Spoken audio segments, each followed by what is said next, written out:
I'm going to show you 3 cartoons that you might have forgotten. Back in the 2000s, cartoons were at its prime. But today, we're stepping it up. We're diving into 3 legendary childhood shows. And stay tuned to know the final one, because you definitely don't know it. These cartoons have intense battles, iconic villains, unforgettable characters. These shows weren't just entertainment, they shaped our childhood. So sit back and relax as I explain to you why these childhood shows I'm going to talk about are generally the GOATs. Neither side is giving an inch. Let's finish this up with Mach Punch! The first cartoon I'm going to talk about is Pokemon. Yeah, I know Pokemon is not a cartoon. However, just for the sake of this video, I'm going to call it. If I call it anime or cartoon, it's basically the same thing, so don't worry. However, today we're diving into what makes Pokemon such a good cartoon. There are 3 things that do this, in my opinion. One of them is the cast. Obviously, you have the main character of the show, Ash. However, the cast changes from region to region. As a result, we get new story arcs every region. And the longer the series went, the more defined the character arcs were. For example, good character arcs in Pokemon were Dawn and Serena. As we all know, they did Pokemon contests, but they did it in a way that made it interesting and want you to watch what they were doing. This doesn't make it an Ash-focused series, it makes it a series for everyone can watch, male or female. The thing that makes Pokemon stand out, in my opinion, is the fights. Fights were very good for the time it came out as well. However, what makes Pokemon fights good are the rivals. So of the good Pokemon fights, Ash has a relationship with the person he's fighting. It might be good and it might be bad. For example, if we're going to have a good one, we could use Ash versus Clement in Pokemon X and Y. They were companions and Clement left the team so he can go train so Ash could actually have a good gym battle. This led to one of the best gym battles in Pokemon history.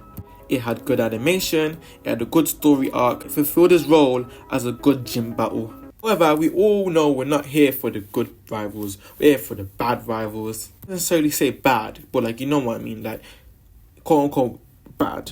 Gary Oak, he was the original rival, and when they fought in Johto, it was pure gas. Paul, in my opinion, is the best rival. As he opposed Ash, he was cold, he was ruthless, and he only cared about strength. But Ash proved him wrong in a full 6v6 battle in the Sinnoh League, and it is definitely one of the best fights in Pokemon history. Ash's Infernape versus Paul Electivire, absolute fire. And we can't talk about Pokemon rivals if we don't talk about X and Y. Sawyer was a good rival, but his fight with Greninja versus Sceptile was pure gas again. And we also can't leave without Alan in his Mega Charizard X. And Greninja versus Charizard X was a final battle that still hurts to this day.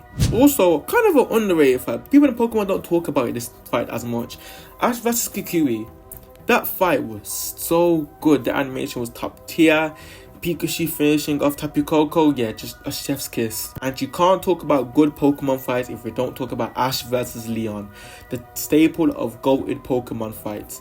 That was generally the peak of Pokemon. However, what made Pokemon good, it wasn't just the battles, it was about growth and the friendship and the never giving up. I want to know in the comments, what was your favourite Ash rivalry or battle? Personally, Ash versus Paul in Sinnoh League is unbeatable. Drop your favourite picks in the comments. Now I'm going to talk about the second show. You definitely know where this one is going. Not Teen Titans Go, Teen Titans from 2003.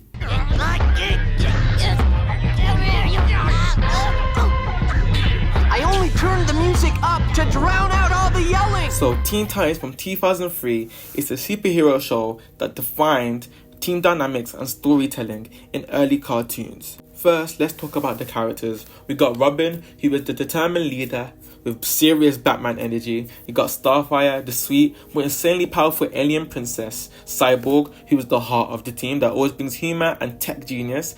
Beast Boy, the comic relief of the team, but also a deeply relatable character. And Raven, the mysterious, dark and emotionally complex powerhouse of the team. And these collision of characters and different traits and different personalities is what makes this cast so great. The second point is that the fighting in Teen Titans is very, very good. One thing that animated shows do better than real life shows is the fights, in my opinion. Do a lot more with animation than you could do with real life, obviously. And especially with the powers that Teen Titans have. And this is what makes Teen Titans fights very good.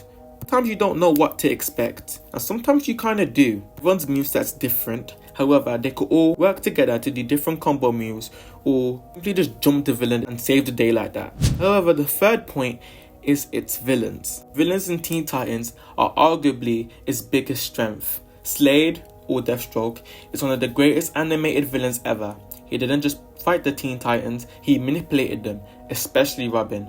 Their battle in the episode The Apprentice was just next level storytelling. And another villain in Teen Titans that is very well written is Trigon, who is Raven's dad. Raven confronted her father in a whole arc that was just very intense and very emotionally powerful. And many more amazing character moments like this, like Robin battling his fears in the episode called Haunted, or exploring Raven's mind in Nevermore. I have a new weapon for you. Prepare to download.